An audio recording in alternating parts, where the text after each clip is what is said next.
guys, welcome to the channel, or welcome back to the channel. For those of you who are new here, welcome to the channel. So this is a video that I kind of promised when I announced that we are pregnant with baby number 2. I said that the doctor had said some things as to how we conceive 2 children after going through infertility. So if you guys don't know our full infertility story, I'm not going to say it all over again, but I will give a little recap. But I will link our full infertility stories up in one of these cards. It'll either be here or here, so you can go watch that if you're new and don't know the story. But basically, we took 3 years to conceive our first daughter. After we got married, we took 3 years to conceive our first daughter. We were diagnosed originally with unexplained infertility, and so we didn't have a lot of avenues or reasons as to why we were struggling to conceive.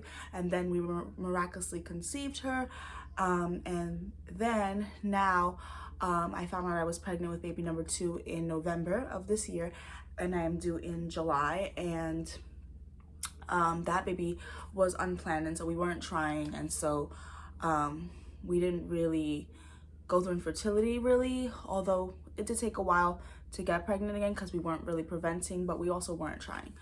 We weren't trying, but we weren't preventing. So yeah, and then so basically, you know, it's like we went through an infertility journey. We didn't know why, but we were able to conceive twice now. And so the doctors have kind of updated some of what they thought was going on before. So I'll get into it. Like I said, if you want to see the full journey, just watch the full video that we made. We actually made 2 videos, one from my perspective and one from my husband's perspective, kind of like a male-female perspective. So you can go watch them both if you're new to the channel and don't really know exactly what our infertility journey was and things like that. But basically, let me take you guys to what our doctor has said now, and then I'll kind of take you back to explain some stuff. I'm gonna say a disclaimer though, I'm not a doctor, we are not doctors, and I'm not an expert, and some of this stuff is kind of things that they're saying in retrospect to our situation. So some of the stuff is still not confirmed. It's just like doctors' medical theory. Also, we are not getting any further infertility testing to confirm anything or to test future things, because this is our last child. But you know, it might be helpful to someone who's going through similar situation or infertility in general to just have this information. Again, everybody's infertility journey is different. Everybody's reason for infertility is different.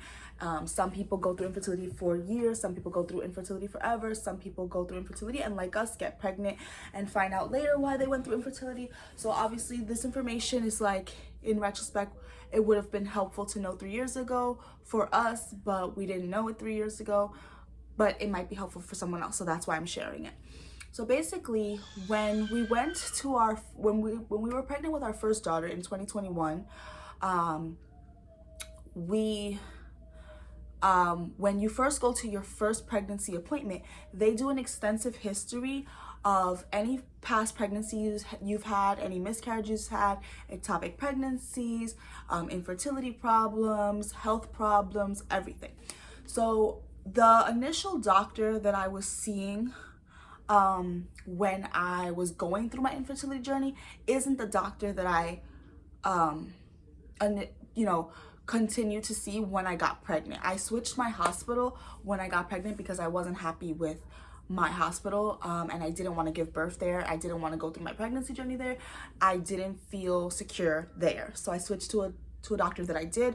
And so initially, when we went to the new doctor when we were pregnant with my first daughter, and we just went to the regular pregnancy appointment, then when they did the history, you know, she did find it like, oh, you know, it took you 3 years to conceive this child. Did you conceive her naturally? We said yes. And she was like, oh, that's interesting. And she did some preliminary tests just to make sure, because she said, if you guys have an underlying infertility problem that hasn't been diagnosed, some infertility problems can be dangerous in pregnancy, or things that you need to monitor in pregnancy. So we only had the diagnosis of unexplained infertility. We didn't really follow up. We decided not to do infertility treatments, and we could have done further testing just to know more without doing actual infertility treatments. However, around that time, that was like end of 2019, and then when 2020 hit and the pandemic hit, all infertility clinics were closed, And so infertility testing, treatments, everything was put on hold. And so we never got to fully test maybe why we had an unexplained infertility. We were just kind of left with the unexplained infertility, and then our journey kind of just went on, and we never got further testing after that. So that was the diagnosis we had. So when we got pregnant with my daughter Anna, and we went to the doctor, as I said, when we told her that, well, the only diagnosis we've ever had was unexplained infertility. We didn't want to go through infertility treatments. We were going to adopt a baby, but then we got pregnant. She basically said, well, let's make sure that there's nothing going on that wasn't diagnosed that could harm the pregnancy. So she did a transvaginal ultrasound. She checked to make sure that none of my fallopian tubes were blocked. She checked my ovaries, my uterus, and she did some blood work. And she didn't find anything. She said she said the same thing as my previous doctor. She didn't find the main indicators of anything that would be dangerous or anything that would need to be monitored, or a reason why we might have gotten pregnant, but it took a long time. So she didn't find any PCOS, endometriosis, and all of those things. She didn't find blocked tubes or anything. So she said, I don't see anything that will harm the pregnancy. We'll monitor you. I did have a high-risk pregnancy with my first daughter because of high blood pressure, but high blood pressure is not related to infertility. Like it's pregnancy related hypertension. So I don't have high blood pressure when I'm not pregnant. My blood pressure gets a little weird when I am pregnant. It has to be monitored.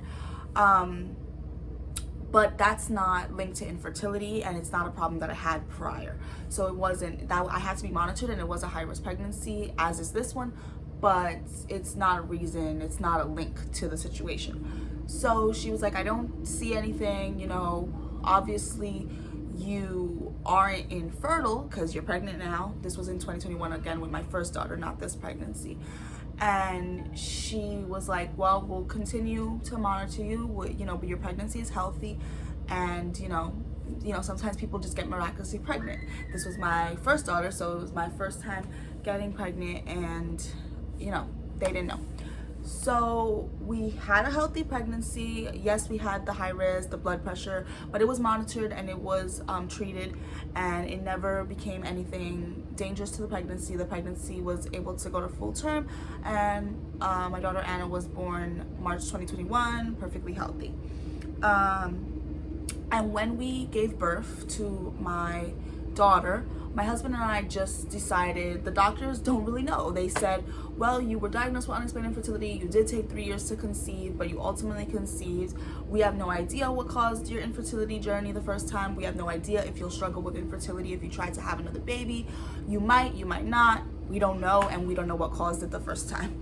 So they still didn't have much answers for us, but we just decided amongst ourselves that because we didn't have answers and we didn't know what our journey was going to look like, and we knew we wanted at least one more child, that we were not going to get on birth control after the birth of our first daughter. And so we didn't get on birth control. Obviously, there were a few months where we didn't want to get pregnant because we had a newborn baby, literal newborn baby, and getting pregnant 3 months, 4 months postpartum would have been a little too crazy. So we did use natural tracking for a while, and then after that, once we kind of got to the point where we were like, you know what, we don't really want to try yet, but if we were to get pregnant, it wouldn't be too crazy now, it would be whatever. We just didn't prevent, as I said. So we never got back on like actual hormonal birth control. And then, like I said, in November of this year is when we got pregnant, but we didn't know we were gonna get pregnant. We got pregnant, and when I went for this baby's first pregnancy appointment, again, they took my history, but now it was for a second pregnancy, so they had history of the first pregnancy, and they find it really odd. They're like, oh, you got pregnant twice, even though you have infertility in your past medical history. And that's true. And she was like, well, there has to be something that was going on in, like, we were trying between the years of 2018 to 2021, and 2021 is when we got pregnant, so almost 4 years. And she was like, there has to be something that was going on with your body that isn't going on now, because obviously you were able to get pregnant relatively easy, even unplanned. And so the doctors said that one of the main things she sees of why someone would go through infertility for years and years and years and then get pregnant and then after that never have infertility again and go on to have future children and not get not have another infertility journey, is if you had a hormonal imbalance that just like worked itself out or was treated. So in our case, we were never diagnosed with a hormonal imbalance, and we were never treated for a hormonal imbalance. However, she said that there are times where you could have a hormonal imbalance and it'd be temporary. So I could have had a hormonal imbalance, let's say in 2018, and by 2021, because of different lifestyle choices and changes, like she said, it kind of just changed, and I no longer had that hormonal imbalance. I was able to get pregnant, and then so on and so forth, was able to get pregnant now because I no longer have that hormonal imbalance. So I kind of agreed with her, because there were certain red flags when we were going through infertility that led me to kind of believe I had a hormonal imbalance.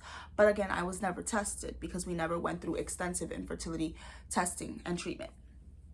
So she said that like that's the only thing that she could really think of that would cause someone to have a long stretch of infertility but ultimately not be infertile and be able to have children.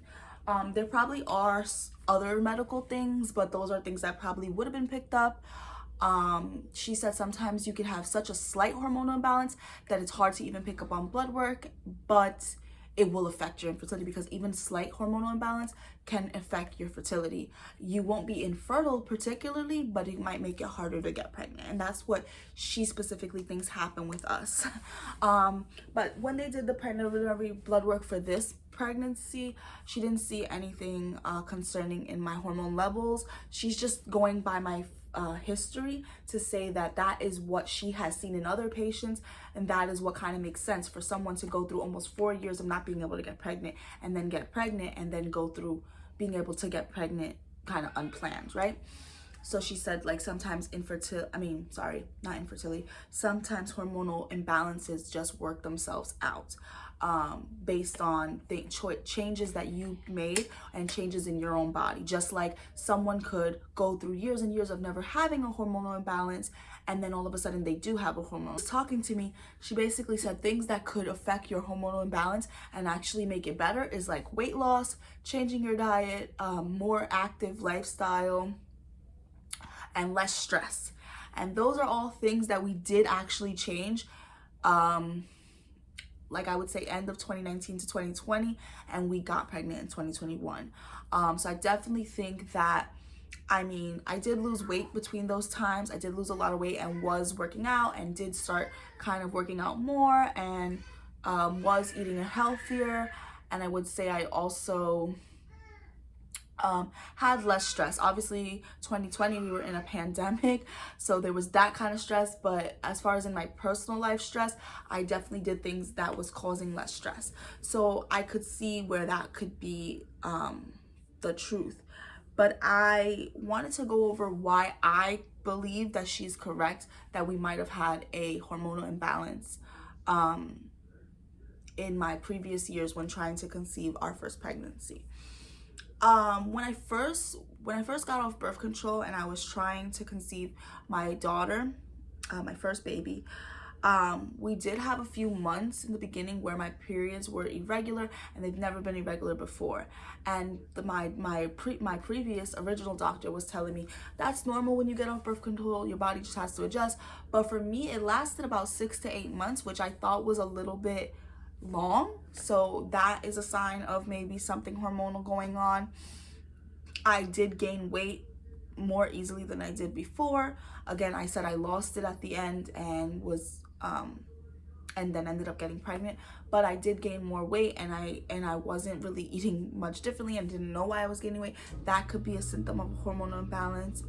And I was more stressed, and stress affects your cortisol levels, which it can kind of like affect hormone and levels in your body, and that could be temporary, because it could be in a time when you're really, really stressed. It can do that, and then eventually, like, you're not as stressed, like I said, it can fix itself in your body.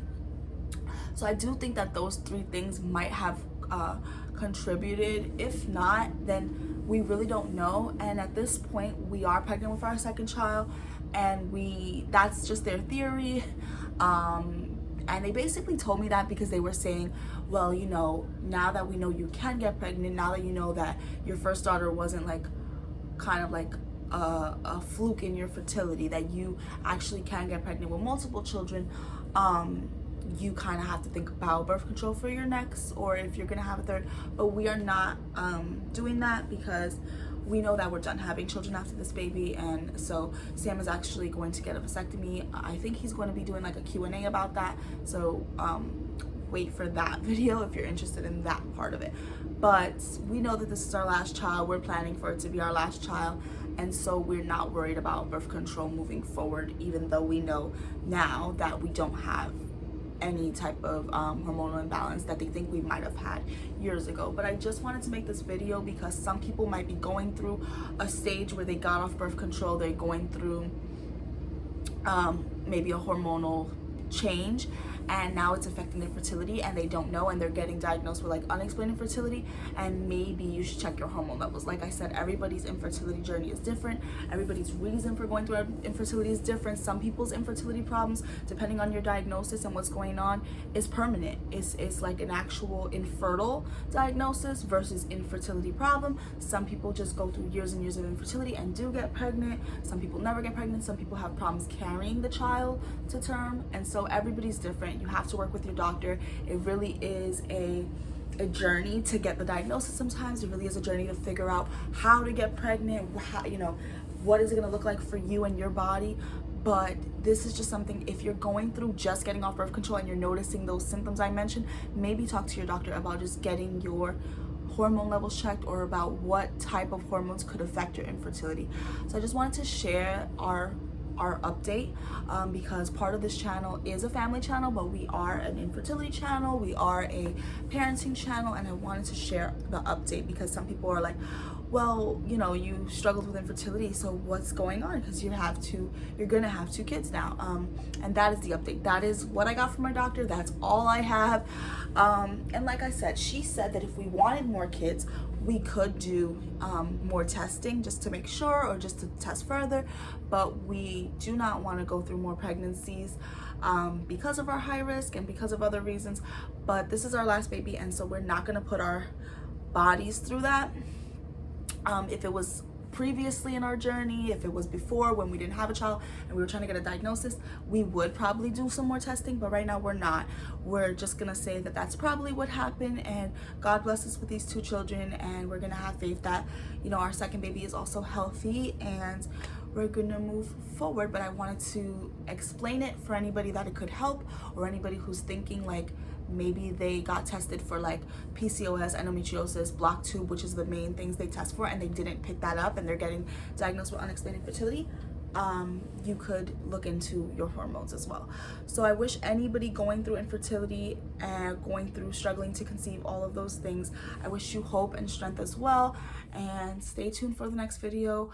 Our next video is going to be very exciting. We're doing our gender reveal, and so you guys will know the gender of baby number 2. So make sure your post notifications are turned on so that you can celebrate with us and know the gender.